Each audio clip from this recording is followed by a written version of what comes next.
Bhim army Gujarat પ્રદેશ અધ્યક્ષ કમલેશભાઈ ધવલ ગઈકાલનો જે બનાવ હતો નરેશભાઈ વાળા અને જે સામાજિક લોકો જે જમીન બાબતે ગયા હતા તેમાં જે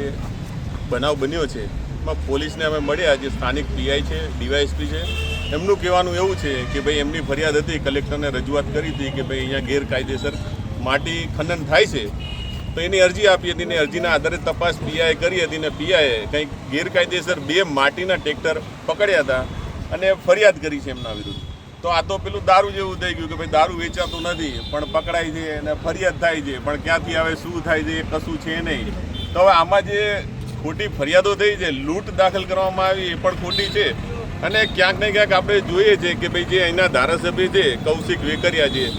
એમનું સામેવાળાને પૂરેપૂરું સમર્થન છે માટી ખનનમાં હોય કે આ ફરિયાદ બાબતે હોય કારણ કે લૂંટની ફરિયાદ દાખલ કરવી એ કોઈ રાજકીય પ્રેશર વગર થાય નહીં કારણ કે એટ્રોસિટીના બનાવ જ્યાં પણ થાય છે અમે ફરિયાદ કરવા જઈએ છીએ તો અમને એમાં કોઈ પણ જાતના તપાસનો કોઈ પ્રાવધાન નથી છતાંય અમને આખો દિવસ ઊભા રાખીને એવું કહેવામાં આવે છે પોલીસ દ્વારા કે તપાસ કરીને પછી ફરિયાદ લેશું. તો આ લૂંટની ફરિયાદ તપાસ કર્યા વગર કઈ રીતે સીધી દાખલ કરી દીધી. લોકો હોસ્પિટલમાં દાખલ છે માથામાં 5 ટાંકા વાગ્યા છે છતાં પણ એવું કહેવામાં આવે છે પોલીસ દ્વારા કે ભાઈ કોઈ છરી નથી કોઈ તો તપાસ વગર એમને ક્યાંથી ખબર પડી કે છરી નથી. પહેલાં તપાસ તો કરો તમે બરાબર. અમારી એટ્રોસિટી હોય ત્યારે તપાસની વાત કરો